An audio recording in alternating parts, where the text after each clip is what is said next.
Hello, and welcome to the OBIS Controlled Vocabulary series. This video series is for anyone wishing to learn how to use controlled vocabulary to populate identifier fields in the extendedMeasumentOrFact table. Specifically, in this series, we will learn how to select appropriate vocabulary codes from the NERC vocabulary server, which is recommended by OBIS to populate the measurement type ID, measurement unit ID, and the measurement value ID fields. The NERC vocabulary server is coordinated by semantic specialists at the National Oceanography Center, British Oceanographic Data Center, or BODC.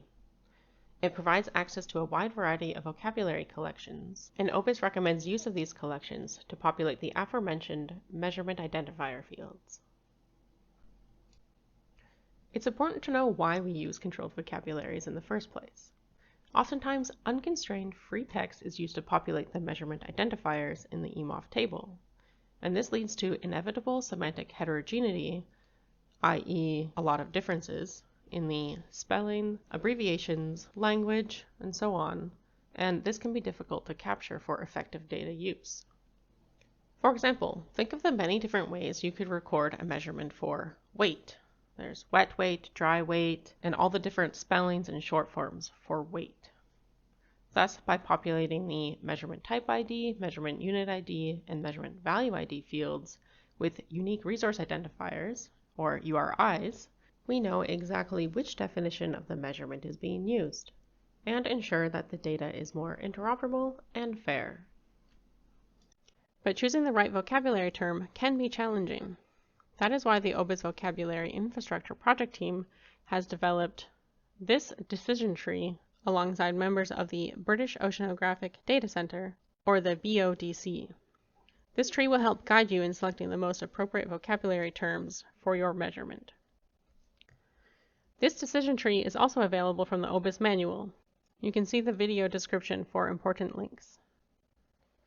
Later in the series, we will cover some specific examples going through each branch of the tree. But first, this video will provide a quick introduction on how to use the tree as it is intended. The first thing you'll notice is that there are many branches and different colors, and it may look overwhelming at first glance. But don't worry, we will break this down and you'll see it is not so complicated to follow after all. Let's start by reading the description together on how to use the tree. So how to use these decision trees. These trees are meant to help you identify the important elements within your measurement so that you find the best suited vocabulary code. The trees should be used in conjunction with the SeaDataNet facet search, particularly for the measurement type branch. You may notice other collections, for example the SO7 collection, indicated as you follow along the branches. You do not need to go to these collections to identify sub-elements. They're simply provided to indicate where that type of information can be found. Ultimately, you should select a code that best captures your measurement type, measurement unit, or measurement value. Well, what does this mean? What are vocabulary collections, elements, and sub-elements? Let's start with collections. Vocabulary collections are groups within the NERC vocabulary server that collect vocabulary terms with commonalities. For example, the P06 collection has all vocabulary terms for units, whereas the P01 collection is incredibly important for OBIS data providers and users because it is the collection used for all measurement type IDs.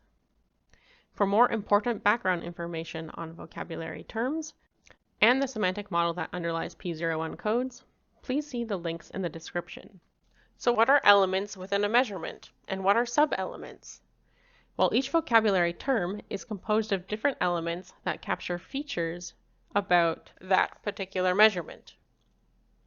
Let's take a look at the P01 code to demonstrate this. The P01 code is a code that belongs to the P01 collection. This collection is used to populate the measurement type ID field.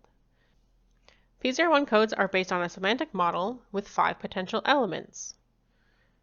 So these elements can include a property or an attribute, an object of interest, and what it is in relation to, what kind of environment the measurement was taken in, and by what method. Note, of course, that each of these elements are not required within the P01 code, as some codes might be more generic and some might be more specific. We'll see examples of these in the subsequent videos in this series. So what about the sub-elements that we mentioned earlier?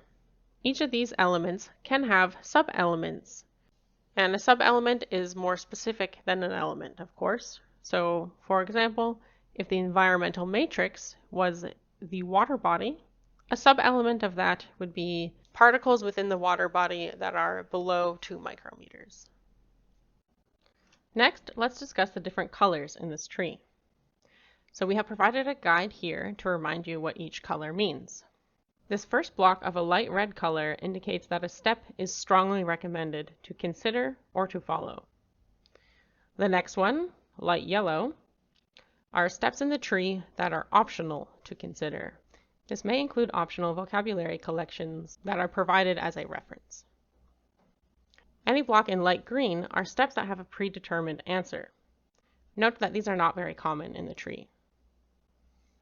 Blocks in teal are actions we suggest you take. And finally, blocks in light blue are suggested vocabulary collections for you to find a vocabulary term in. Next, let's briefly take a walk through the tree so you are familiar with the general structure. After the start, we have the first question, which is, which identifier are you looking for? There are 3 options: the measurement value ID, measurement type ID, and measurement unit ID. The branch for measurement unit ID is the simplest, as it ends right away in the P06 collection, and there are no further steps you need to consider.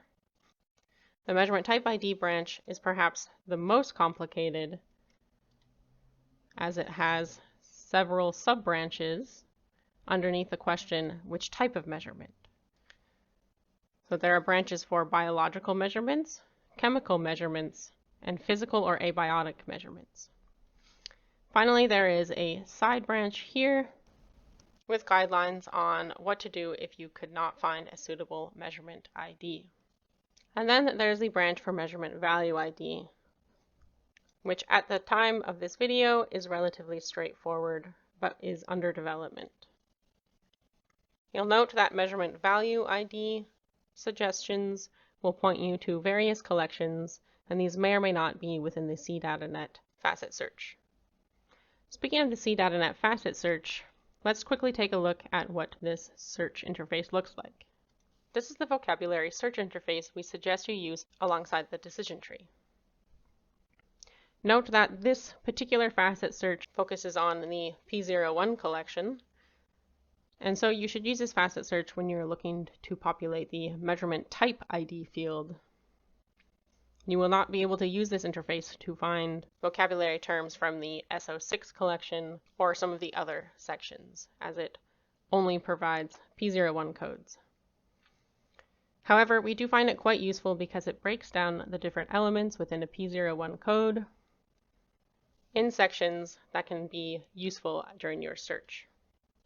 The remainder of this video series will guide you through examples of how to use the decision tree and the SeaDataNet facet search to find P01 codes for measurement type ID related to physical, chemical, or biological measurements, as well as what to do when you cannot find an appropriate P01 code. As a reminder, should you need help with any of your vocabulary needs, please submit an issue to the OBIS vocabulary GitHub repository.